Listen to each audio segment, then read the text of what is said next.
The sound of her laugh hit me before I even turned the key in the front door. A laugh I didn't recognize, high and musical, drifting through our Maplewood Heights home like it belonged there. Like she belonged there. My luggage wheels scraped against the marble entryway as I froze, listening to the sound that would change everything. Before we dive back in, let us know in the comments where you're watching from. And if this story resonates with you, don't forget to subscribe, because tomorrow's story is something truly special I can't wait to share.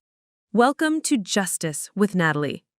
I was supposed to be in Denver until Thursday. The pharmaceutical conference had been cut short due to a fire alarm malfunction at the Grandview Hotel.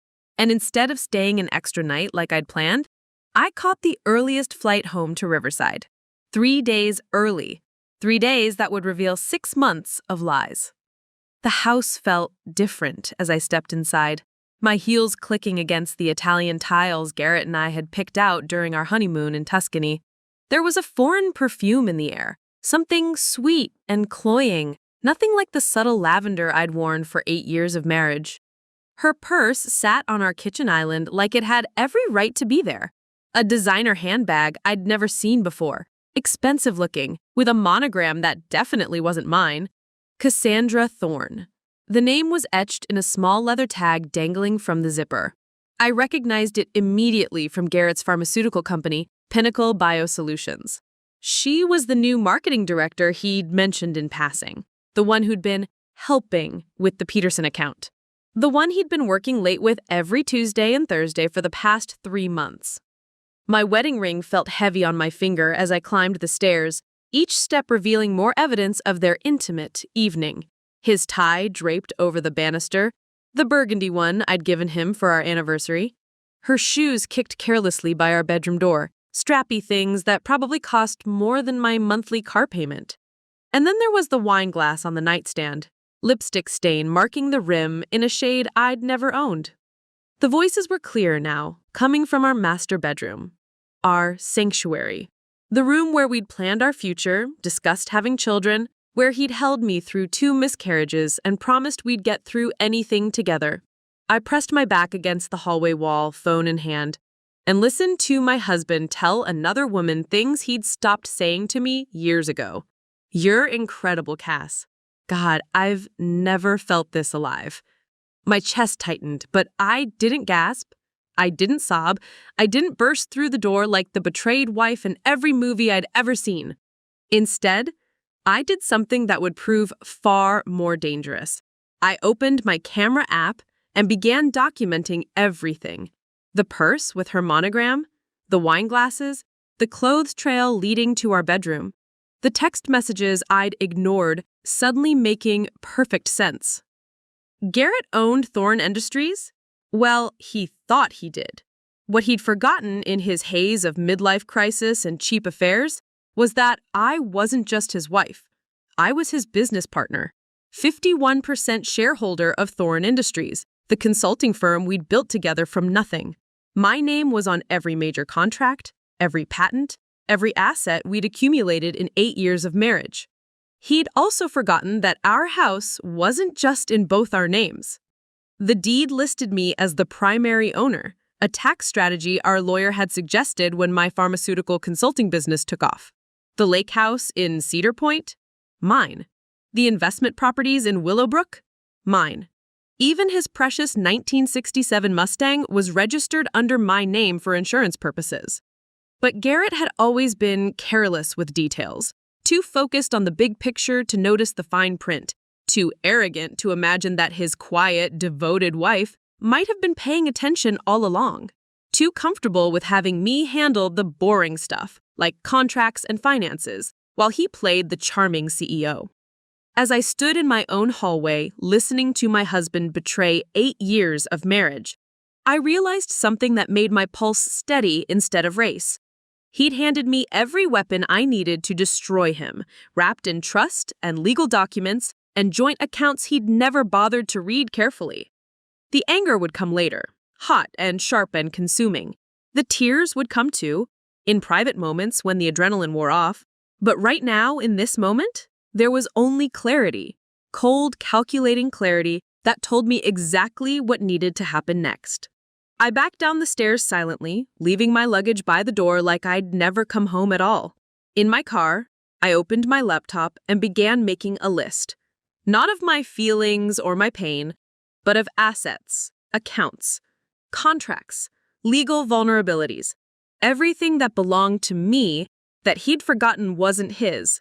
By sunrise, Garrett would discover that some betrayals cost more than a marriage, some lies destroy more than trust, and some quiet wives know exactly how to make very loud statements when pushed too far. The real devastation wouldn't start with his discovery of my early return. It would start when he realized I'd been planning his downfall since the moment I heard another woman laugh in my home. And by the time I was finished, Cassandra Thorne would understand that some men aren't worth stealing and some wives aren't worth crossing. This wasn't about revenge. This was about justice. And justice, I was about to learn, tasted sweeter than any wine they'd shared in my bed. It took a lot of care and time to prepare and narrate this for you, so if you're enjoying it, a quick subscribe really helps and means the world to us. All right, let's get back to it. I didn't drive home. Instead, I found myself parked outside the old Riverside Diner on Elm Street, the same place where Garrett had proposed 3 years into our relationship. The irony wasn't lost on me as I sat in the parking lot at 11:47 p.m., laptop balanced on my steering wheel, systematically dismantling the life we'd built together. The pattern had been there all along, hiding in plain sight like a puzzle I'd been too trusting to solve. Late nights at the office that started 3 months ago, the new cologne he'd begun wearing, his sudden interest in updating his wardrobe, claiming it was important for client meetings, the way he'd stopped asking about my day, stopped reaching for my hand during movies, stopped seeing me entirely. But this wasn't my first betrayal. It was just the first one I'd caught. 6 months ago, there had been unusual charges on our joint credit card. Expensive dinners at restaurants I had never been to, hotel room service for conferences I knew he'd attended alone, lingerie purchases that never made it into my dresser. When I'd asked about them, he'd had explanations ready. Client dinner ran late. Room service was cheaper than the hotel restaurant. Surprise for you that I returned because the sizing was wrong. I'd wanted to believe him then. Marriage, I had thought, required trust. Giving him the benefit of the doubt felt like love. Now, scrolling through bank statements in my car, I could see the timeline clearly. The first dinner with Cassandra had been charged to our account on March 15th, the same day she'd started at Pinnacle Biosolutions, according to the company directory I'd pulled up on my phone. Since then, there had been dozens of charges. Hotels, restaurants, even a weekend in Napa Valley that he'd told me was a solo retreat to clear his head. But the real revelation came when I logged into our business banking portal. Thorne Industries had been paying for these indiscretions all along. Company credit cards used for personal expenses. Business dinners that were anything but business. He'd been funding his affair with money from the company I owned 51% of. That's when the strategic part of my mind kicked in, the same calculating intelligence that had built our consulting firm from a spare bedroom operation into a multi-million-dollar business. Garrett had always been the face of the company, the charming salesman who closed deals and played golf with clients. But I was the backbone, the one who understood contracts, managed finances, and built the systems that made everything work. I opened my phone and began making calls. First, to our corporate lawyer, Thomas Whitmore. His answering service picked up, but I left a detailed message requesting an emergency meeting for first thing in the morning. Urgent matter regarding corporate financial impropriety and breach of fiduciary duty. Second call went to Janet Fleming, our head of HR at Pinnacle Biosolutions. Another voicemail, but this one was more delicate. Hi, Janet, it's Natalie. I need to discuss some concerns about potential workplace conduct violations. Can we meet tomorrow morning before the office opens? The third call was the most important. Miranda Ashford, my divorce attorney friend from law school, answered on the second ring despite the late hour. Miranda, what's wrong? She asked as she picked up. I need you to start building a case, I said quietly. Adultery, financial infidelity, and corporate asset misappropriation. How quickly can we move? Fast, she said without hesitation, especially if you have documentation. Do you have proof?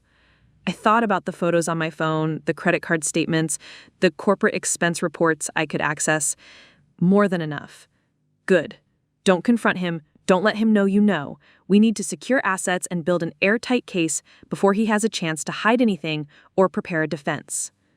After hanging up, I sat in the diner parking lot for another hour, not planning revenge, but planning justice. There's a difference between emotional retaliation and strategic consequences. Revenge is hot, messy, and often backfires. Justice is cold, calculated, and devastating in its precision. By 1:23 a.m., I had outlined a methodical approach that would protect my interests while ensuring Garrett faced the full consequences of his choices. I wouldn't be the hysterical wife throwing his clothes on the lawn. I would be the business partner he'd betrayed, the woman whose trust he'd violated, and the legal adversary he'd accidentally created through his own carelessness. I drove home slowly, parked in our garage, and crept upstairs. The bedroom was empty now. Sheets rumpled, wine glasses still on the nightstand. Garrett was in the shower, humming something I didn't recognize, probably a song she liked. I slipped into bed and pretended to sleep, listening to him brush his teeth and slide under the covers beside me. He smelled like her perfume and his own guilt, but he settled in like nothing had changed, like he hadn't just destroyed our marriage in the bed we'd shared for 8 years. "Nat," he whispered, "you awake?"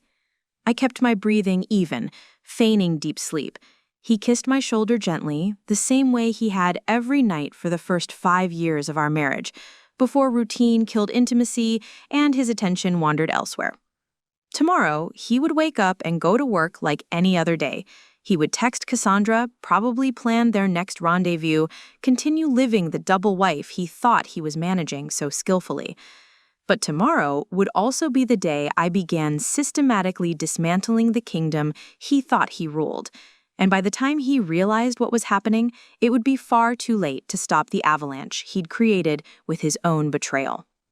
The last thing I remembered before falling asleep was the weight of my wedding ring on my finger. By week's end, it would be evidence in a legal proceeding that would change both our lives forever. The morning alarm felt different when it wasn't waking me from real sleep. I'd been lying there since 5:30 a.m., listening to Garrett's steady breathing, planning the precise sequence of events that would unfold over the next 12 hours. When the clock hit 6:45, I slipped out of bed and padded to the kitchen, starting our usual morning routine like any other Wednesday. Coffee first, the expensive Ethiopian blend Garrett insisted on, ground fresh, brewed in the machine he'd given me for Christmas 2 years ago. I made enough for 2 mugs, just like always, and called up the stairs in my normal voice. "Coffee's ready, honey." He came down at exactly 7:12, same as every weekday, hair still damp from his shower, straightening his tie. The burgundy one was back in the closet where it belonged, but I noticed he'd chosen a different one today, navy blue with silver stripes. New. Probably a gift from her. "You're up early," he said, kissing my cheek with the same casual affection he'd shown for years. His lips felt foreign against my skin, knowing where they'd been less than 12 hours ago. "I couldn't sleep well," I replied, handing him his mug. "Bad dreams." If only he knew. Garrett scrolled through his phone while eating breakfast, probably checking messages from Cassandra. I watched him over my own coffee, noting how his thumb moved quickly across the screen, how his mouth curved into a slight smile at whatever he was reading. 8 years of marriage, and I could read his expressions like a roadmap. "I might be late tonight," he said, without looking up. "The Peterson account needs some attention." The Peterson account. Our code name, apparently, for his affair. I nodded and took another sip of coffee. "Of course, I'll probably work late too. I have that consultation call with the Singapore firm." That part was true. I did have the call, but it was scheduled for 2 p.m., which would give me plenty of time for my other appointments. At 7:45, Garrett kissed me goodbye and headed to his BMW in the garage. I watched from the kitchen window as he backed out of our driveway, probably already texting Cassandra that the coast was clear for whatever they had planned for the day. My first meeting was at 8:30 with Thomas Whitmore at his downtown law office. The Whitmore & Associates building sat on the corner of 5th and Madison, all glass and steel, designed to intimidate. I'd been there before for business contracts, but never for anything this personal. Thomas greeted me in his corner office, his usual grandfatherly warmth replaced by sharp professional focus when I explained the situation. I laid out the evidence methodically: the credit card statements, the corporate expense reports, the timeline of charges that coincided with Cassandra's employment. "This is substantial financial infidelity," he said, reviewing the documents through his reading glasses, "and the corporate asset misuse. Natalie, you could pursue both civil and criminal charges if you wanted to." "I want to protect my interests first," I said. "What can we lock down immediately?" Thomas made notes on a legal pad. "As majority shareholder, you can call an emergency board meeting and suspend his access to corporate accounts. You can also freeze the joint accounts pending investigation of fraudulent charges." "How quickly?" I can have the paperwork filed within 2 hours. But Natalie, he set down his pen and looked at me seriously. Once you do this, there's no going back. Your marriage will be over, and Garrett will know you know everything. I thought about the sound of her laugh in my house, about the way he'd kissed my cheek this morning like nothing had changed. It's already over, Thomas. I'm just making it official. My second meeting was with Janet Fleming at 10:15 in the small conference room adjacent to the Pinnacle Biosolutions offices. Janet had been with the company since we'd hired our 5th employee, and she'd helped us navigate 3 previous workplace conduct issues, none as serious as this. "I need to report a potential violation of our workplace ethics policy," I told her, sliding a folder across the table. "Inappropriate relationship between a supervisor and subordinate, plus possible misuse of company resources." Janet's expression grew more serious as she reviewed the evidence. Garrett was technically Cassandra's superior as chief executive officer, and our employee handbook was crystal clear about relationships between different levels of management. This is very concerning, Natalie. Have you discussed this with Garrett?" "Garrett is the subject of the complaint, Janet. I'm reporting this as a concerned shareholder and co-founder of the company." She nodded slowly, understanding the delicate position we were all in. "I'll need to launch a formal investigation immediately. Company policy requires suspension of both parties pending the outcome." "I understand. How quickly can this happen?" "I can send the suspension letters this afternoon. They'll be effective immediately upon delivery." By 11:30, I was back in my car, the first phase of consequences set in motion. I sat in the parking lot of a small cafe near our house and checked my phone. No missed calls yet, which meant Garrett was still living his normal Wednesday, probably planning lunch with Cassandra, completely unaware that his world was about to implode. I ordered a vanilla latte and found a quiet corner table where I could work undisturbed. My laptop connected to the cafe's Wi-Fi, and I began the second wave of strategic strikes. First, I logged into our joint checking account and initiated a transfer of my half of the funds to a new account I'd opened yesterday at a different bank. $53,000 moved with a few clicks, leaving exactly what Garrett had contributed over the years. Next, I accessed the corporate banking portal and suspended Garrett's authority on all corporate banking accounts. As majority shareholder, I had the right to unilateral changes in financial access during an investigation. Another few clicks, and his corporate credit cards were frozen. The third action required a phone call to our investment advisor, Rebecca Morrison at Sterling Financial. Rebecca had been managing our portfolio for 4 years, and she knew both our financial history and our legal structure. "I need to place a hold on any account access by my husband pending some legal proceedings," I told her. "I'll need that in writing from your attorney," Rebecca said professionally. "It'll be in your email within the hour." By 12:45, my phone started buzzing. First, a text from Garrett. "Hey, my corporate card got declined at lunch. Can you call the bank?" I let it sit unread for 15 minutes before responding. "Busy with Singapore call. We'll check later." The second text came 20 minutes later. "Not. Something's wrong with the accounts. Call me." Again, I waited, this time for 30 minutes. "In back-to-back meetings all afternoon. Talk tonight." The third message was different. Not a text, but a voicemail. His voice was strained, confused, with an edge of panic I'd never heard before. "Natalie, I just got a call from Janet about some investigation. I don't know what's going on, but I can't access any of our accounts. Please call me back immediately." I saved the voicemail and took another sip of my latte. The first domino had fallen, exactly as planned. By 3 p.m., Garrett would discover that his suspension from Pinnacle Biosolutions was effective immediately. By 4 p.m., he'd realize that his access to corporate funds, joint accounts, and investment portfolios had vanished. But he still didn't know the real scope of what was coming. Today was just the opening move in a much larger game where I held all the important pieces, and he was just beginning to understand that he'd been playing by rules he'd never bothered to read. Today was about teaching him that some wives know exactly how to fight back. The rest of Wednesday passed like watching a slow-motion car crash unfold. Every hour brought new messages from Garrett, each one more desperate than the last. By 6 p.m., when I finally returned home from my business meetings, I found him pacing in our living room like a caged animal, his phone pressed to his ear. Yes, I understand there's an investigation, but I need to know who filed the complaint, he was saying to someone, probably Janet from HR. This is my company too. I have rights. He spotted me in the doorway and ended the call abruptly. Natalie, thank God you're home. Something insane is happening. Someone's filed some kind of complaint against me at work and all our accounts are frozen. Did you know about this? I set my purse down carefully on the hall table, the same spot I'd placed it thousands of times before. What kind of complaint? They won't tell me specifics, but Janet mentioned workplace conduct violations and misuse of company resources. His voice cracked slightly. I've been trying to reach our bank all day, but they keep saying there are holds pending legal review on everything. That sounds serious, I said, walking past him toward the kitchen. Have you done anything that might warrant an investigation?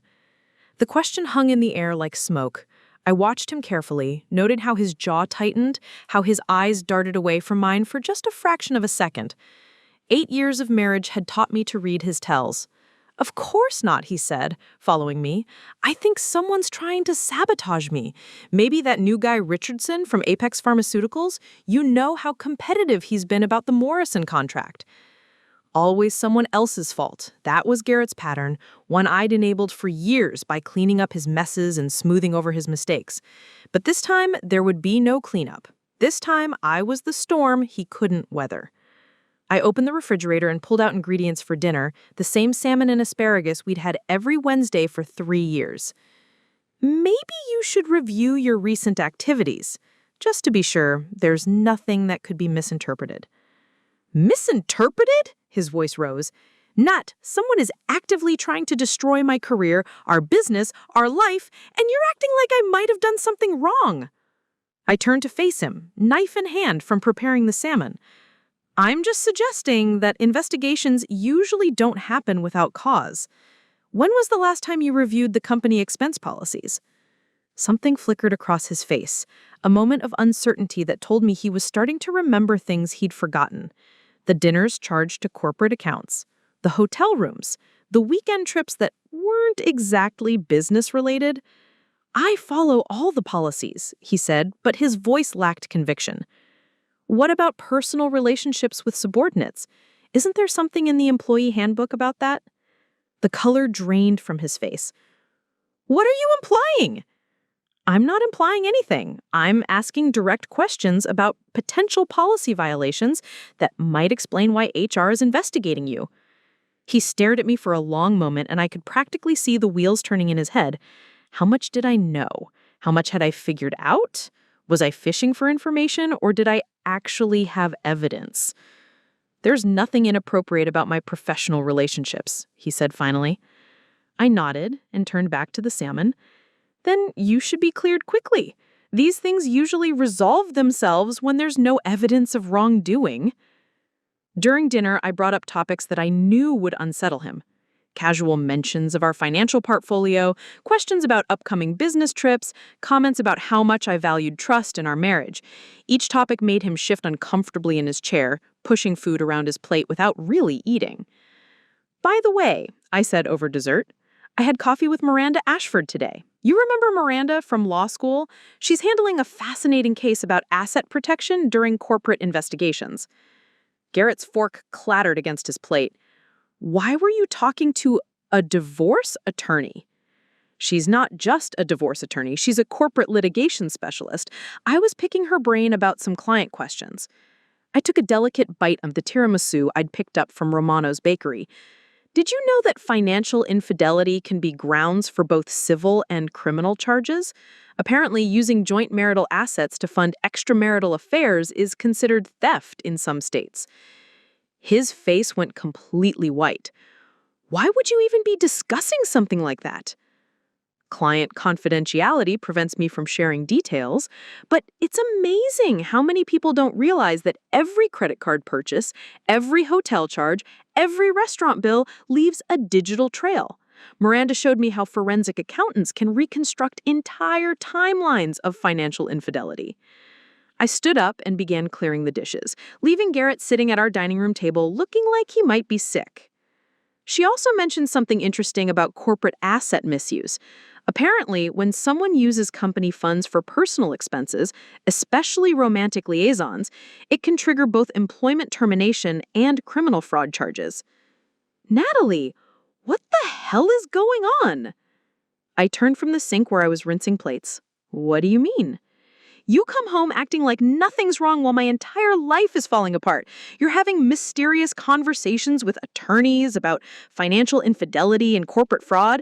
Either you're the most coincidentally informed person on the planet, or you know something you're not telling me." This was the moment I'd been building toward all day. The moment when his paranoia and guilt would start doing the work for me. "Garrett, you're being paranoid. I had a normal day of business meetings while you're dealing with whatever investigation is happening at work. I'm trying to be supportive, but if you've done something wrong, that's not my fault." "I haven't done anything wrong." "Then why are you so defensive? Why are you so worried about financial investigations and corporate policy reviews? Innocent people don't usually panic about audits." He stood up abruptly, his chair scraping against the hardwood floor. "Because someone is trying to frame me. Can't you see that? Someone wants to destroy everything we've built." "Who would want to do that?" "I don't know. A competitor? A disgruntled employee? Someone jealous of our success?" I dried my hands on the kitchen towel and looked at him with what I hoped appeared to be genuine concern. "Or maybe someone found out about something you thought was hidden." The silence stretched between us like a chasm. I could see him calculating, trying to figure out how much I knew, how much was coincidence, how much was carefully orchestrated exposure. "I'm going for a drive," he said finally. "I need to think." "Be careful," I called after him. "And Garrett, whatever's going on, lying about it will only make things worse." After he left, I poured myself a glass of wine and sat in our living room, surrounded by photos of our life together. Our wedding in Hawaii, vacations to Europe, holiday parties with friends who probably knew about his affair before I did. My phone buzzed with a text from Miranda. "Phase 1 complete. Corporate investigation launched. Accounts secured. Evidence documented. Ready for Phase 2 when you are." I replied, "Give me 48 hours. He's starting to crack." By Thursday morning, Garrett would discover that his suspension from Pinnacle Biosolutions was just the beginning. The forensic audit I'd requested would reveal every inappropriate charge, every policy violation, every lie he'd told over the past 6 months. But more importantly, by Thursday morning, he'd realized that his wife wasn't the naive, trusting woman he'd been deceiving. She was the architect of his downfall, and she'd been planning it with the precision of a surgeon and the patience of a predator. Some betrayals deserve consequences. Some lies demand justice. And some cheating husbands need to learn that the wrong woman is far more dangerous than they ever imagined. Thursday morning arrived with the kind of artificial calm that precedes hurricanes. I woke at 5:30 a.m. to find Garrett's side of the bed empty, sheets cold to the touch. Through the bedroom window, I could see him in the backyard, pacing by the pool with his phone pressed to his ear. He'd been making calls since dawn, probably trying to piece together the fragments of his crumbling world. I took my time getting ready, choosing my outfit carefully. A navy blue suit that commanded respect, one I typically wore for the most important business meetings. Today would require that kind of authority. The coffee was brewing when Garrett finally came inside, his hair disheveled, dark circles under his eyes like he hadn't slept. He looked older somehow, the confident swagger I'd fallen in love with, replaced by the hunched shoulders of a man who knew he was cornered. "Any luck with your calls?" I asked, pouring myself a mug. "The bank says the holds on our accounts are court-ordered pending a fraud investigation. Thomas Whitmore's office won't take my calls. Even my own HR department is treating me like a criminal." His voice cracked with frustration. "Nat, I think someone is trying to destroy us." "Us?" I turned to face him, letting genuine curiosity color my voice. Why would someone target both of us? What have we done that would make enemies? The question hit him like a physical blow. I watched him struggle with the implications. If this was targeted revenge, what did he do to deserve it? And why was I seemingly untouched by whatever forces were dismantling his life? "I don't know," he said quietly, "but I'm going to find out." At 8:47 a.m., my phone rang. Thomas Whitmore's name appeared on the screen, and I answered, with Garrett standing right beside me in our kitchen. "Good morning, Thomas," I said pleasantly. "Good morning, Natalie. I have some updates on the situation we discussed. Can you come in this morning?" "Of course. How does 10 a.m. work?" "Perfect. And Natalie, bring your corporate documentation. All of it." I hung up and found Garrett staring at me with an expression I'd never seen before, a mix of suspicion and desperate hope. "What situation?" he asked. "Thomas is helping me understand the legal implications of the investigation affecting our business. As majority shareholder, I need to protect our company's interests." "Our company?" "Natalie, I built Thorne Industries. I'm the one who brings in clients, who closes deals, who owns 51% of the shares," I interrupted gently. "Because according to our corporate filing, that would be me." The silence that followed was deafening. I could practically see the moment when Garrett realized that the power structure he'd assumed was operating in our marriage and business might not be what he thought. "You own 51%? His voice was barely a whisper. "We discussed this when we incorporated. You wanted to focus on sales and client relations, so I handled the legal structure. It made sense tax-wise to have me as the majority shareholder since my pharmaceutical consulting income was higher initially." I watched him try to remember conversations from 5 years ago, agreements he'd signed without reading carefully because he trusted his wife to handle the boring details. "I need to see those documents," he said. "They're public record, Garrett. You can look them up anytime." At 9:15, while Garrett was frantically searching through our home office files, my doorbell rang. Through the peephole, I could see Janet Fleming from HR standing on our front porch with a manila envelope in her hand. "Garrett," I called upstairs, "someone from your office is here." He came down the stairs 2 at a time, his face lighting up with hope. Maybe Janet was here to tell him the investigation was over, that it had all been a mistake.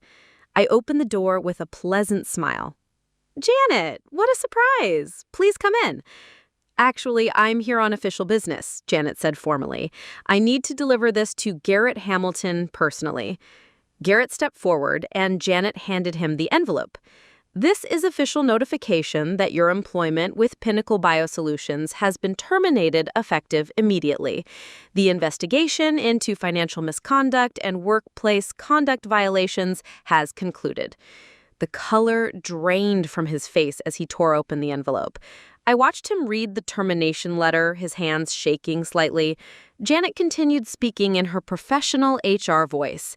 The investigation found substantial evidence of policy violations, including inappropriate relationships with subordinates, misuse of corporate resources, and fraudulent expense reporting. Your final paycheck, minus deductions for repayment of inappropriate charges, will be direct deposited within 2 weeks. "This is insane," Garrett said, his voice rising. "You can't just fire me without—" The evidence is quite comprehensive, including documented proof of a romantic relationship with Cassandra Thorne and corporate credit card charges for personal expenses related to that relationship. I felt a cold satisfaction watching him realize that his careful deception had been thoroughly exposed. But Janet wasn't finished. However, as the subordinate in the relationship, and given that she cooperated fully with the investigation, her separation includes severance. Yours does not. Cassandra cooperated? Garrett's voice was strangled. She provided detailed information about the relationship, including dates, locations, and financial expenditures. She was quite helpful in documenting the timeline of policy violations. After Janet left, Garrett stood in our foyer holding the termination papers like they were written in a foreign language. I closed the door gently and turned to face him. "I'm sorry this happened," I said. And part of me actually meant it. Not sorry for the consequences, but sorry that it had come to this at all. "She cooperated," he repeated, like he couldn't quite process the betrayal within his betrayal. "Cassandra told them everything." She probably felt she had no choice when faced with losing her job. People do what they need to do to protect themselves. He looked at me sharply, as if hearing a double meaning in my words. "What do you mean by that?" "I mean that when someone's career and livelihood are threatened, they tend to prioritize their own survival. She chose to cooperate with the investigation rather than protect you." "You sound like you know a lot about this investigation." I tilted my head slightly, maintaining my expression of innocent concern. "Garrett, I'm as shocked by all this as you are, but I think you need to ask yourself why you're so worried about what I might know instead of focusing on clearing your name if you're truly innocent." That evening, as Garrett made desperate calls to lawyers who wouldn't take his case and friends who suddenly weren't returning his messages, I sat in our living room reading a book. Every few minutes, I could hear fragments of his conversations, pleas for help, attempts to explain, growing desperation as door after door closed in his face. By 10 p.m., when he finally came downstairs looking defeated, I realized he was beginning to understand that this wasn't just a professional setback. This was the systematic destruction of everything he'd taken for granted, orchestrated by someone who understood exactly which pillars to remove to bring down his entire world. He just didn't know yet that the architect of his destruction was sitting across from him, calmly turning pages and sipping tea like nothing had changed. Friday morning brought an eerie quiet to our house that felt more unsettling than any storm. Garrett hadn't slept. I'd heard him pacing the halls until nearly 3 a.m., making hushed phone calls from the guest room. When I came downstairs at 7:15, I found him sitting at our kitchen island, staring at his laptop screen with the hollow expression of a man watching his life dissolve in real time. "Any progress?" I asked, starting my usual morning routine. Coffee first, then checking my phone for messages just like any normal Friday. He looked up at me with bloodshot eyes. "The forensic accountants finished their preliminary review. They found 47 separate instances of corporate fund misuse over the past 6 months. 47, Natalie." I poured my coffee slowly, letting the silence stretch. That sounds like a lot. "It's criminal fraud. The prosecutors are reviewing the case for potential charges." His voice was flat, devoid of the confidence that once defined him. I could go to prison. "For dinner charges and hotel rooms?" I settled across from him with my mug, genuinely curious to hear how he would explain the scope of his betrayal. "It's not just dinners. There were weekend trips, jewelry purchases, even a spa package in Napa Valley, all charged to corporate accounts, all for—" He stopped himself. "All for what?" all for someone who wasn't my wife. The admission hung between us like a confession at trial. I took a careful sip of coffee, noting how he couldn't quite bring himself to say Cassandra's name, as if speaking it would make his betrayal more real. "I see," I said quietly. "And this someone, are they helping with your legal troubles now?" Garrett's laugh was bitter. "She won't even return my calls. Her lawyer sent a cease and desist letter yesterday demanding I stop all contact. Apparently, she's claiming she was the victim of workplace harassment." "Was she? What?" His head snapped up, eyes flashing with anger. "Were you using your position as CEO to pressure a subordinate into a relationship? Because that's what workplace harassment means." "It wasn't like that. We had feelings for each other. It was mutual." I nodded thoughtfully. "But she was your employee, and you controlled her job security, her income, her career prospects. From a legal standpoint, there's always a question of coercion in relationships with that kind of power imbalance. Whose side are you on here?" The question caught me off guard, not because I didn't know the answer, but because it was the first time he directly challenged my apparent neutrality. "I'm not on anyone's side, Garrett. I'm trying to understand the situation so I can figure out how to protect myself." "Protect you from what?" "From whatever consequences your actions might have on my business, my reputation, my financial security. If you're facing criminal charges for corporate fraud, that affects me too." Something shifted in his expression, a flicker of realization that his wife might not be the supportive partner he'd been taking for granted. "What do you mean?"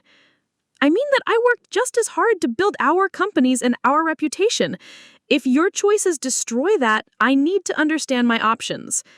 I stood up and moved to the kitchen counter, pulling out my phone. "In fact, I have a call with Miranda Ashford in an hour to discuss asset protection strategies." "Asset protection? Natalie, what the hell are you talking about?" "I'm talking about making sure that whatever legal troubles you're facing don't take down everything we've built together. If prosecutors are pursuing fraud charges, they could freeze all our joint assets as proceeds of criminal activity." The color drained from his face. "They can do that?" "Miranda says they can freeze everything pending investigation. Houses, cars, investment accounts, business assets. All of it could be tied up for years while they sort out what was acquired legitimately versus what was purchased with misappropriated funds." "But you didn't do anything wrong." "I'm married to someone who did. In the eyes of the law, that makes me potentially complicit unless I can prove otherwise." I let him absorb that information while I refilled my coffee. The truth was, Miranda had explained exactly these scenarios to me, but not as potential problems, as leverage. The threat of asset forfeiture was real, but only if I remained passive. By taking proactive steps to separate my legitimate assets from his questionable ones, I could protect myself while leaving him completely exposed. "What kind of asset protection are you talking about?" His voice was barely above a whisper. "Legal separation of our finances. Dissolution of business partnerships where criminal activity might have occurred. Maybe even physical separation if that's what's necessary to protect my interests." "Physical separation? You mean divorce?" I turned to face him, letting genuine sadness color my expression. "I mean whatever steps are necessary to ensure that your choices don't destroy my life too." The silence that followed was deafening. I watched him process the implications, that his affair hadn't just cost him his job and his girlfriend, but might cost him his marriage, his business, and his financial security. "Natalie, you can't be serious. We've been together for 8 years. We built everything together." "Yes, we did. And then you risked all of it for someone who won't even take your calls now that things got difficult." His phone buzzed on the counter, a text message that made his face crumple when he read it. He held it out to me with shaking hands. The message was from Cassandra. "My attorney advises no contact. Please respect this boundary. What we had is over." "She's protecting herself," I observed. "Smart move, really. Why go down with a sinking ship when you can just swim away? How can you be so cold about this?" "Cold?" I set down my mug and looked at him directly. Garrett, you spent 6 months lying to my face while using our money to wine and dine another woman. You put our business at risk, our reputation, our financial future, all for someone who abandoned you the second things got complicated. I'm not being cold. I'm being realistic. So what happens now? Now you deal with the consequences of your choices, and I deal with protecting myself from the fallout. I gathered my purse and car keys, preparing to leave for my meeting with Miranda. I'll be out most of the day. I suggest you use the time to think seriously about what you want your life to look like going forward, because the way things have been is over. As I reached the door, he called after me. Nat, wait, what if I could fix this? What if I could make this right? I paused with my hand on the doorknob. How exactly would you fix criminal fraud charges and a business built on lies? I don't know, but there has to be something, some way to undo this. I turned back to him and for just a moment, let him see something real in my expression. Not the careful neutrality I'd been maintaining, but actual emotion. What he saw there wasn't forgiveness or hope for reconciliation. It was the look of someone who had already made their decision and was simply waiting for the right moment to execute it. Some things can't be undone, Garrett. Some choices have permanent consequences. I left him sitting in our kitchen, staring at his phone, waiting for calls that would never come from people who had already written him off. By the time I returned that evening, he would discover that his wife had joined that list. Not because she was abandoning a sinking ship, but because she was the one who had drilled the holes in the hull. The psychological warfare was almost complete. Soon it would be time for the final phase of consequences, the ones that would teach him that some betrayals cost everything, and some quiet wives are the most dangerous enemies of all. Saturday morning arrived with the kind of crystalline clarity that makes everything seem sharper, more real.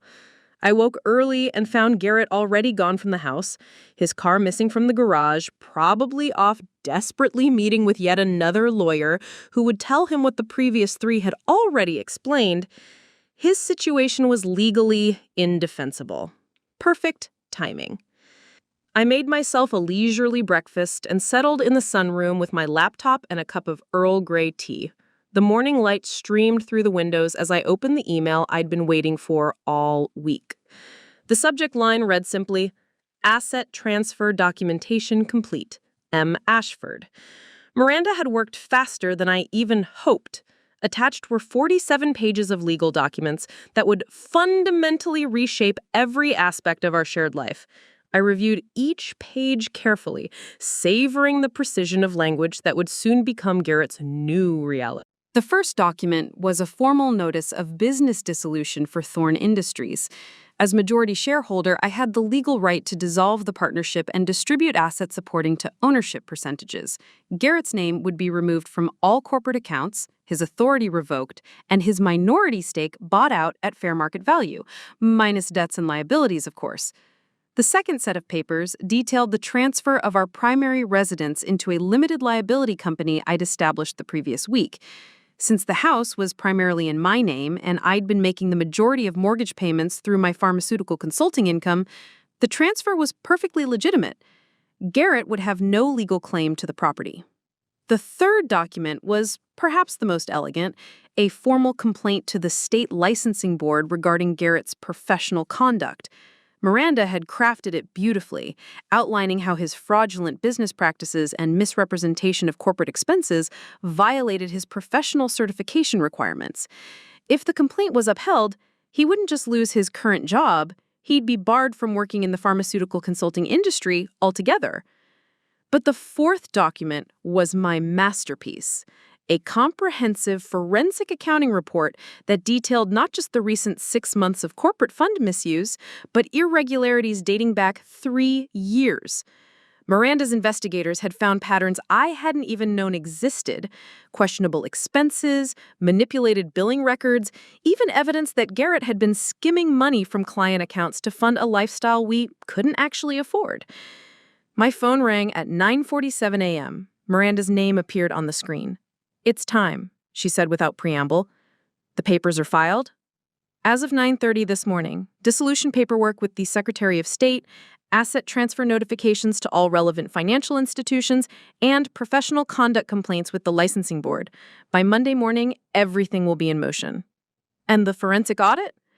Delivered to the prosecutor's office an hour ago. Natalie, they're going to expand the criminal investigation. We found evidence of embezzlement that goes way beyond the affair-related expenses. I took a slow sip of tea, letting the satisfaction settle in my chest like warmth. How long before he finds out? The business dissolution notifications will hit his email in about 15 minutes. The asset freezes will take effect Monday morning, but the licensing board complaint, that would be hand-delivered to whatever address he's using for professional correspondence. The office address for Pinnacle Biosolutions? The same office he was fired from on Thursday. Should make for an interesting conversation with security. After hanging up, I waited. At exactly 10:03 a.m., I heard Garrett's BMW pull into the driveway, tires screeching slightly as he took the turn too fast. The front door slammed so hard, the windows rattled. "Natalie!" His voice echoed through the house, raw with panic and rage. "Natalie!" I closed my laptop calmly and walked to the top of the stairs. "I'm up here." He was standing in the foyer, holding his phone, his face red and mottled with fury. "What is this email about business dissolution? It says Thorn Industries is being terminated effective immediately." "Oh, you got the notification." "Yes, I decided to exercise my rights as majority shareholder to dissolve the partnership." "You can't just dissolve our business." "Actually, I can. It's clearly outlined in our corporate bylaws. The majority shareholder can dissolve the partnership at any time for any reason with 30 days of notice." This says immediate termination. That's for cases involving criminal activity by a minority partner. Embezzlement and fraud qualify for grounds for immediate dissolution without notice. I reached the bottom of the stairs and found myself looking at a man I barely recognized. Gone was any trace of the confident charmer I'd married. In his place stood someone desperate and cornered, realizing that the walls were closing in faster than he could comprehend. "You're destroying everything we built together." "No, Garrett, you destroyed it when you decided to steal from our clients to fund your affair. I'm just protecting what's left." His phone buzzed again, and I watched him read another message. This one made him sink onto our leather sofa like his legs had given out. "They've frozen all the business accounts. Everything. The corporate credit cards are canceled. Even the office lease is being terminated." He looked up at me with something approaching desperation. "Natalie, this will ruin me completely." "Yes, it will." The simple acknowledgement hit him like a physical blow. He'd expected me to deny it, to claim this was all some mistake or legal technicality. Instead, I'd confirmed what he was beginning to understand. This wasn't happening to him. This was being done to him, systematically and deliberately. Why? Why what? Why am I protecting my assets from being seized in your criminal investigation? Why am I dissolving a business partnership with someone who's been embezzling client funds? Why am I making sure your poor choices don't destroy my financial future? Why are you destroying my life? I sat down in the armchair across from him, the same spot where I'd spent countless evenings watching television with the man I'd once trusted completely. "I'm not destroying your life, Garrett. I'm simply stepping back and letting the consequences of your own actions play out." "This is revenge. You're punishing me for the affair." "No," I said quietly. "The affair was just what led me to look deeper. What I found was 3 years of financial fraud, embezzlement, and criminal misrepresentation. The affair was a betrayal. The rest of it? That's why you're going to prison." His face went white. "What are you talking about?" I pulled out my phone and opened the forensic accounting report Miranda had sent me. "Did you think I wouldn't eventually notice that client payments weren't matching our accounts receivable? that expense reports were being manipulated, that you'd been systematically stealing from our business partners to fund a lifestyle we couldn't afford? I was going to pay it back. With what money? The business income you were already stealing? The investment accounts you'd been draining? The corporate funds you were spending on hotel rooms with your girlfriend? The silence stretched between us as the full scope of his situation became clear. This wasn't just about losing his job or his marriage. This was about losing everything. His freedom, his professional reputation, his financial security, and any hope of rebuilding his life. The prosecutor's office received a comprehensive report this morning detailing every fraudulent transaction over the past 3 years. The licensing board is reviewing a formal complaint that will bar you from working in the pharmaceutical industry. And as of Monday morning, you'll have no legal claim to any of the assets you thought were protecting you. His phone rang. He looked at the caller ID and declined the call, but it immediately rang again. Answer it, I suggested. It's probably important. With shaking hands, he accepted the call. Hello? I could hear the voice on the other end, official and formal. Mr. Hamilton, this is Detective Sarah Chen with the Riverside County District Attorney's Office.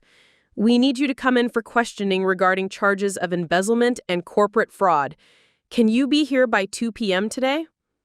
Garrett looked at me as he hung up, his face filled with a mixture of terror and dawning comprehension. You planned all of this. I documented all of this. You planned it when you decided to steal from our clients and lie to your wife. From the beginning, even before you caught me with Cassandra, you've been planning this. I stood up and smoothed my dress.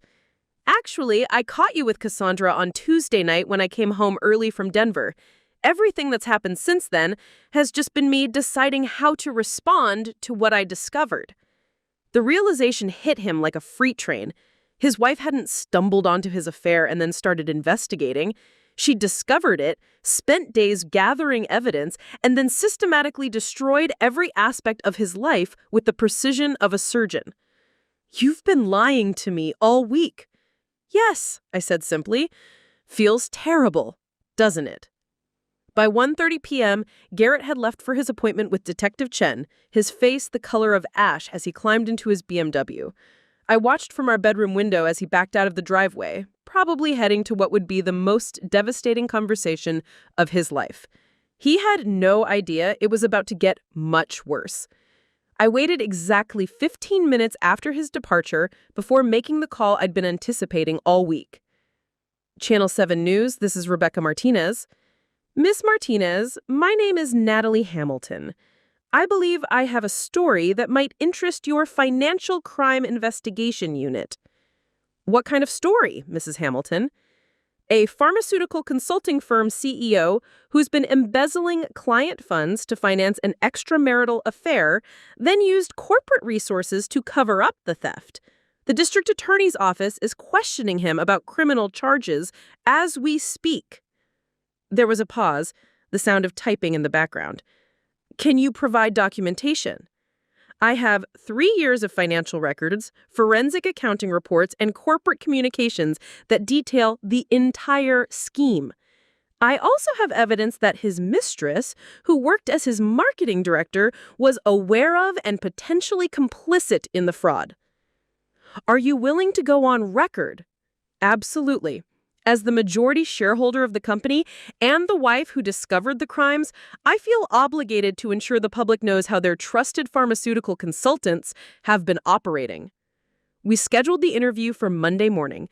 By Tuesday evening, Garrett's face would be on the local news as the poster child for corporate corruption and martial betrayal.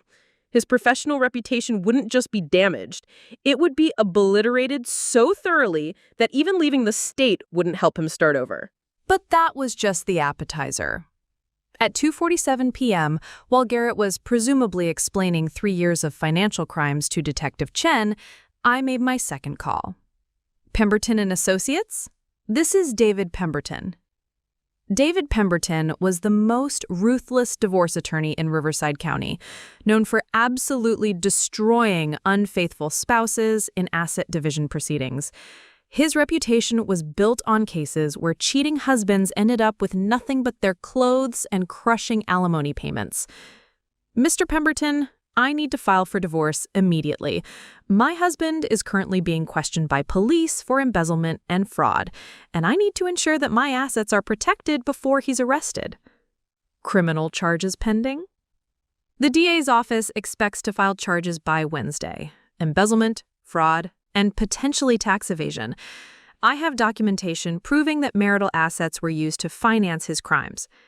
In that case, we can file for emergency asset protection while pursuing fault-based divorce. Given the criminal activity, you could be entitled to the entirety of marital assets plus punitive damages. How quickly can we move? Papers filed Monday morning. He'll be served Tuesday, probably at his arraignment. The beautiful symmetry of it made me smile. Garrett would be arrested, arraigned for felony charges, and served with divorce papers all in the same week. The life he'd built through lies and theft would disintegrate faster than he could comprehend. But I wasn't finished. At 3:15 p.m., I called James Morrison, our largest client and the man whose account had suffered the most from Garrett's embezzlement. James, this is Natalie Hamilton. I need to inform you about a serious situation affecting your account with Thorne Industries.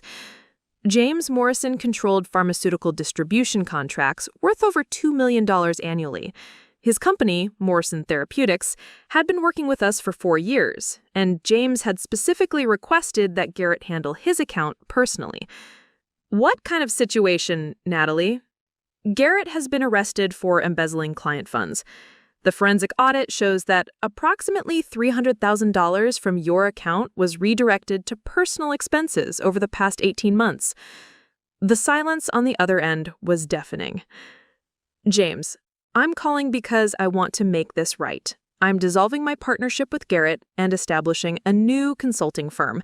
I'll personally guarantee full restitution of any missing funds, plus provide your company with priority consulting services at a reduced rate. How long have you known about this? I discovered it this week and immediately contacted law enforcement. I'm as shocked as you are, and I'm committed to ensuring that my husband's crimes don't impact your business operations. By 4 p.m., I had similar conversations with every major client Thorne Industries served. Each call followed the same pattern.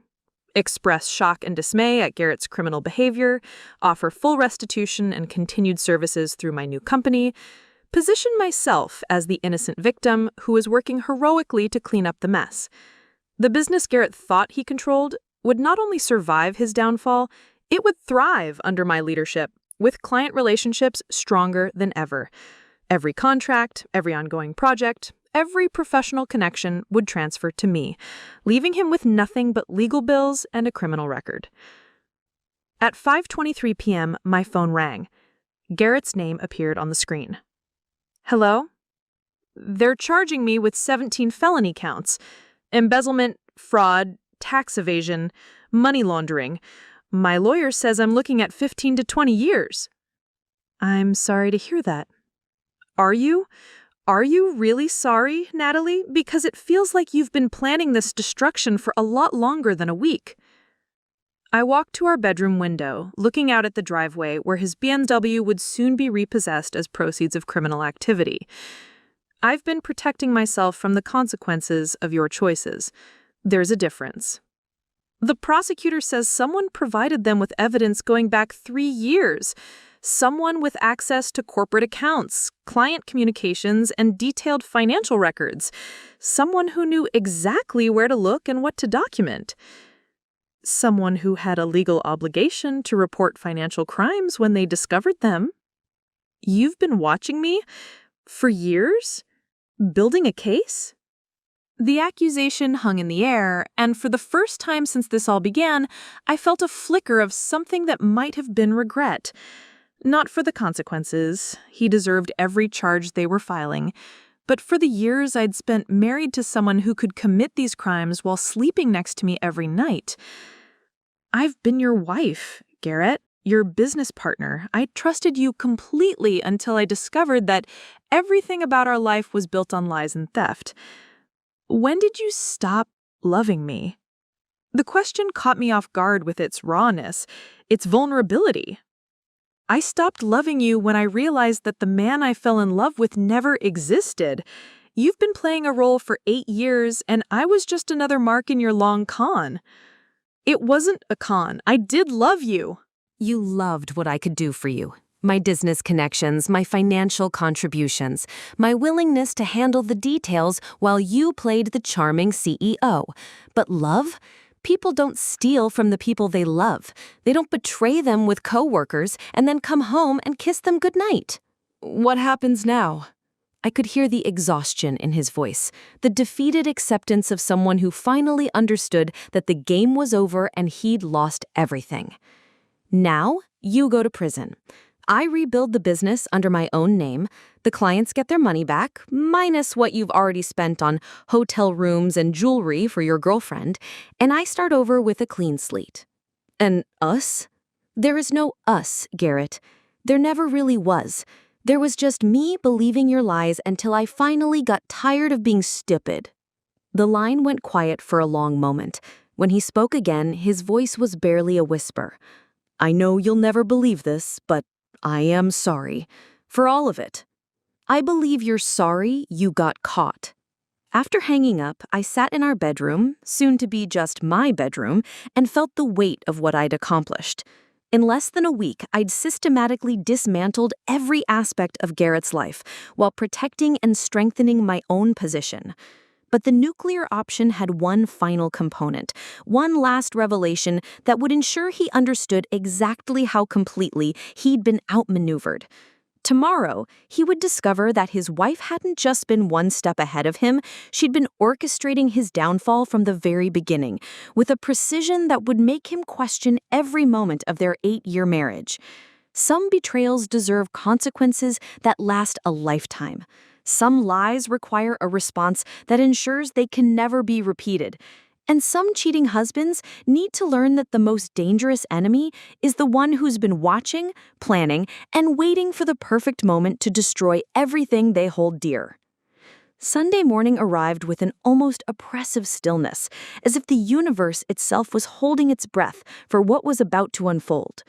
I woke at 6 a.m. to find Garrett's side of the bed undisturbed. He hadn't come home.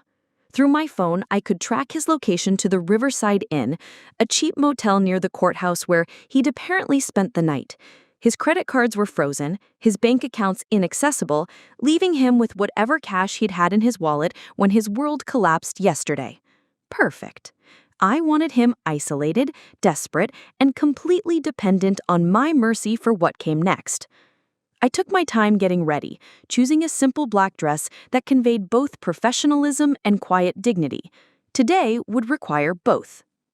At 8:30 a.m., I drove to the Riverside Inn and knocked on room 237.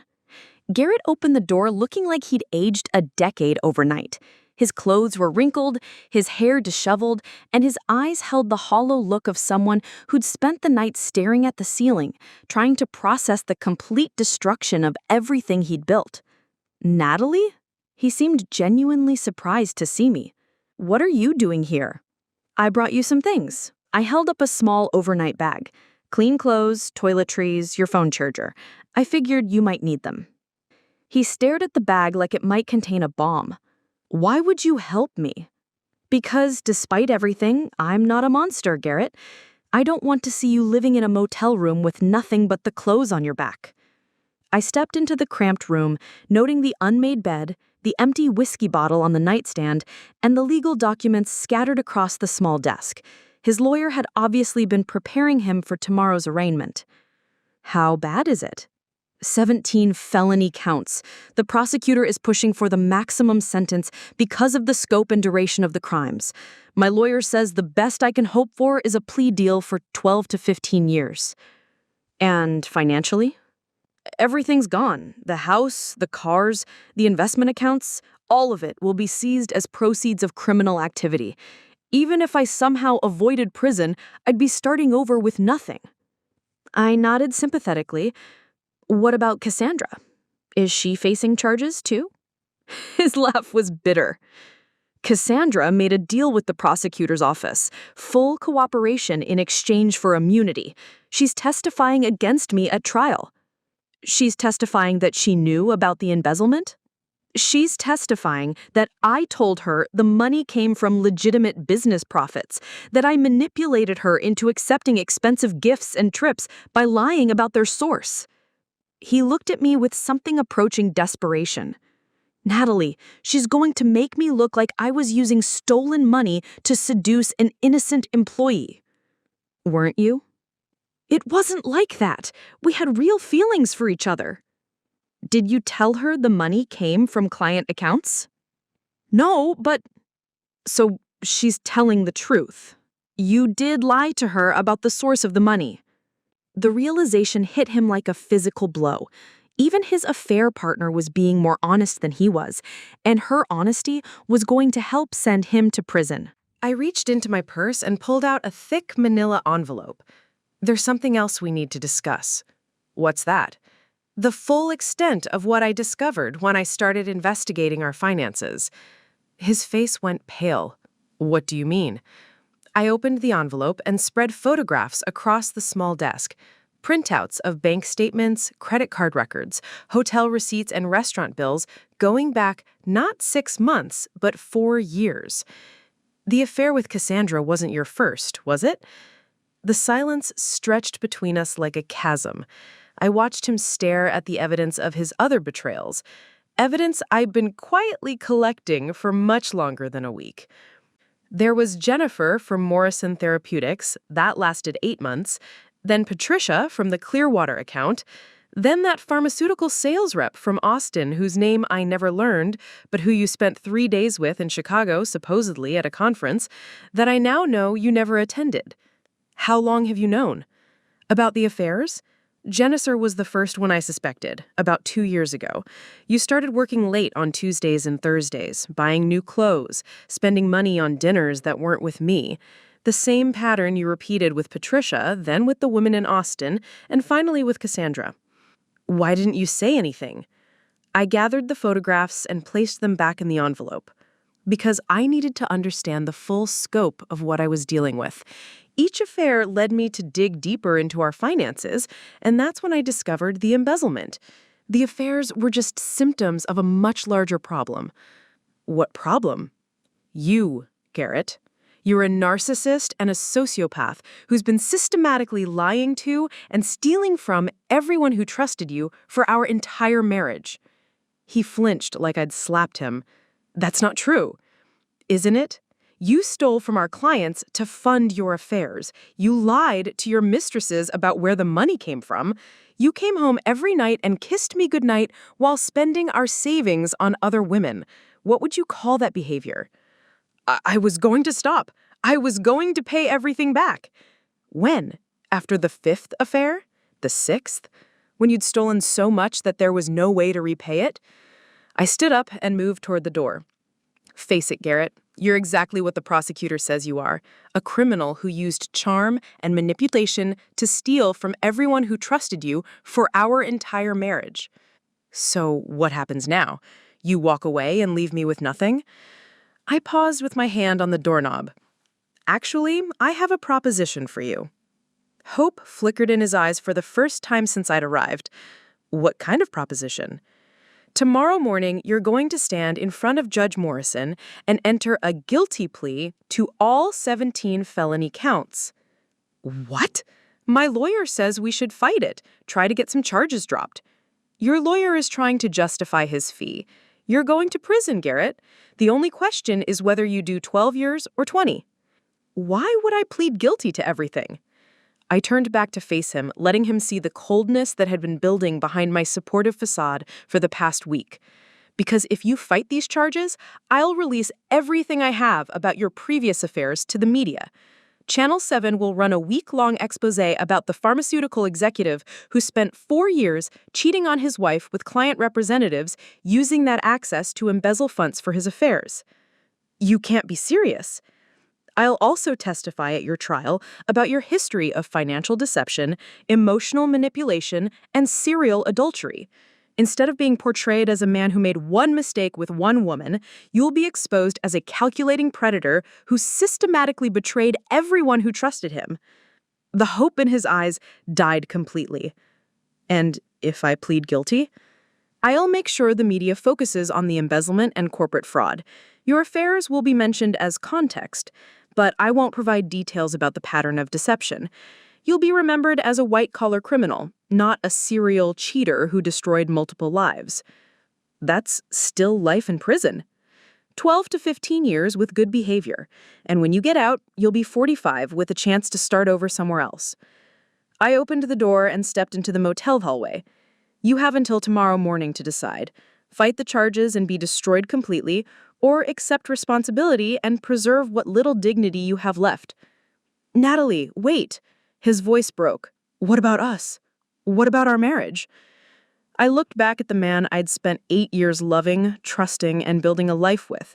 The man who'd systematically betrayed that trust while sleeping next to me every night. The man who's stolen from our clients to buy jewelry for other women, then come home and told me he loved me. Our marriage ended the moment you decided I wasn't enough for you. Everything that's happened since then has just been me figuring out how to survive your betrayal. I closed the door behind me and walked to my car, leaving him alone in that cramped motel room with the weight of his choices and the ruins of his lies. Tomorrow would bring the final piece of his destruction, the moment when he would have to stand before a judge and the world and admit to being exactly what he was, a criminal who'd stolen from everyone who'd trusted him. But tonight, he would sit in that room and understand that his wife hadn't just discovered his crimes, she'd been documenting them, planning for this moment, and ensuring that when his world collapsed, she would be standing clear of the wreckage with everything she needed to rebuild. Monday morning dawned crisp and clear, the kind of day that makes everything seem possible. I dressed carefully in a charcoal gray suit, professional, dignified, and perfectly appropriate for watching my husband's public downfall from the gallery of Riverside County Superior Court. At 8:30 a.m., I took my seat in the third row, directly behind the prosecutor's table where I could see everything unfold. The courtroom slowly filled with reporters, law enforcement officials, and a handful of our former business associates who'd come to witness the spectacular fall of a man they'd once respected. Rebecca Martinez from Channel 7 sat 2 rows ahead of me, her camera crew positioned for the perfect shot of Garrett's walk of shame. By tonight, his face would be plastered across every local news station as the pharmaceutical executive who'd stolen hundreds of thousands of dollars to fund multiple affairs. At exactly 9:15 a.m., the bailiff led Garrett into the courtroom in handcuffs and an orange jumpsuit. The transformation was startling. Gone was any trace of the confident businessman who'd charmed clients and seduced employees. In his place stood a broken man who looked 20 years older than his actual age, his shoulders hunched in defeat. Our eyes met across the courtroom for just a moment. I saw him take in my composed appearance, my calm expression, the way I sat with perfect posture while he shuffled to the defendant's table in shackles. The contrast couldn't have been more stark. The victim, who'd survived and thrived, and the perpetrator, who'd lost everything. Judge Patricia Morrison, no relation to our client James Morrison, called the court to order with the sharp crack of her gavel. She was known for her no-nonsense approach to white-collar crime, having sentenced more than a dozen corporate executives to significant prison terms over her 15-year career. We're here for the arraignment of Garrett Thomas Hamilton on 17 felony counts, including embezzlement, fraud, money laundering, and tax evasion. How does the defendant plead? Garrett's attorney, a rumpled public defender named Frank Chen, who'd clearly been appointed when Garrett could no longer afford private counsel, stood up slowly. Your Honor, my client wishes to enter a plea of guilty to all charges. A murmur rippled through the courtroom. Guilty pleas on this scale were rare. Most defendants fought at least some of the charges, hoping to negotiate a better deal. But Garrett had made his choice. accepting the certainty of 12 to 15 years over the risk of facing the full scope of his betrayals in a public trial. "Mr. Hamilton," Judge Morrison addressed him directly, "do you understand that by pleading guilty to these charges, you're admitting to stealing over $400,000 from your business clients over a period of 4 years?" "Yes, Your Honor." His voice was barely audible. "And do you understand that these crimes carry a maximum sentence of 25 years in state prison?" "Yes, Your Honor." "Is this plea being made voluntarily, without coercion or promises of specific sentencing outcomes?" Garrett glanced back at me one final time before answering. "Yes, Your Honor. I take full responsibility for my actions." The judge reviewed the plea agreement for several minutes, asking detailed questions about restitution, asset forfeiture, and the terms of Garrett's cooperation with ongoing investigations into pharmaceutical industry corruption. Every answer confirmed what I already knew. He would lose everything and spend the next decade behind bars. Given the defendant's cooperation and guilty plea, I'm accepting the prosecution's recommendation for sentencing, Judge Morrison announced. "Mr. Hamilton, you are hereby sentenced to 14 years in state prison, with eligibility for parole after serving a minimum of 10 years. You are also ordered to pay full restitution to victims in the amount of $412,000 plus court costs and fees." The gavel fell with a finality that echoed through the courtroom. 14 years. Garrett would be 51 when he was eligible for parole, assuming he earned good behavior credits. His entire professional prime would be spent in a prison cell contemplating the choices that had led him there. As the bailiff prepared to lead him away, Garrett turned toward the gallery one last time. His eyes found mine, and I saw something there I hadn't expected. Not anger or resentment, but a kind of resigned acknowledgement. He finally understood what I'd been trying to tell him for 8 years. Actions have consequences, and some consequences last a lifetime. I remained seated as the courtroom emptied, watching reporters rush out to file their stories and spectators disperse to return to their normal lives. The circus was over, but the real work was just beginning. Outside the courthouse, Rebecca Martinez approached me with her microphone and camera crew. "Mrs. Hamilton, Channel 7 News, can you comment on your husband's sentencing?" I faced the camera with the composed dignity I'd been practicing all week. "I'm grateful that justice has been served and that our clients will receive full restitution for my husband's crimes. As someone who worked closely with these businesses, I feel a personal responsibility to ensure they're made whole." "How long were you aware of your husband's illegal activities?"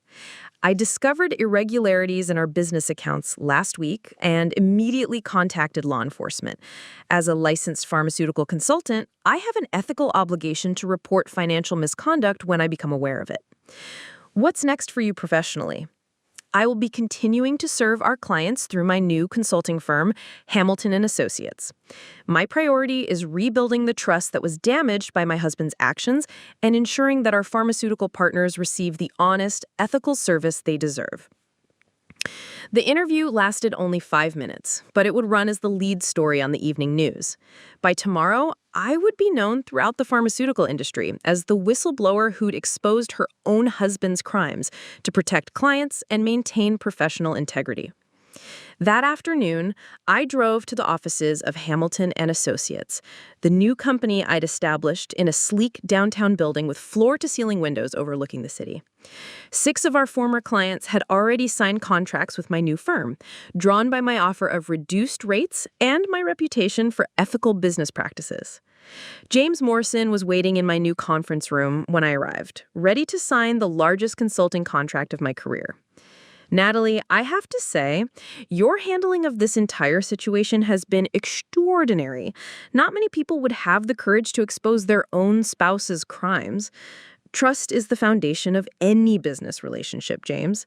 When that trust is violated, it has to be rebuilt from the ground up. Well, you've certainly rebuilt it with us. Morrison Therapeutics is prepared to offer you an exclusive consulting contract worth $2.4 million annually, renewable for 5 years. I signed the contract with the same Mont Blanc pen Garrett had given me for our 5th anniversary, the one he'd bought with money stolen from these same clients.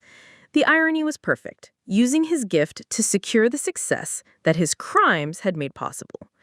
By 6 p.m., I was back in my house now, legally and completely, pouring myself a glass of wine and watching the evening news. Garrett's mugshot filled the screen as Rebecca Martinez detailed his crimes in sentencing, painting him as a cautionary tale about greed and betrayal in the pharmaceutical industry.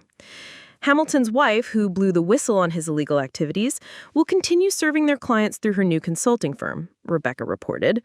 Sources say her decision to report her husband's crimes, despite the personal cost, has actually strengthened her relationships with pharmaceutical companies who view her as a model of professional integrity. I raised my wine glass to the television screen in a silent toast. To consequences, I said aloud to my empty living room. My phone buzzed with a text from Miranda Ashford. Divorce finalized. All assets awarded to you. He signed everything from prison. You're officially free. Free. The word had so many meanings now.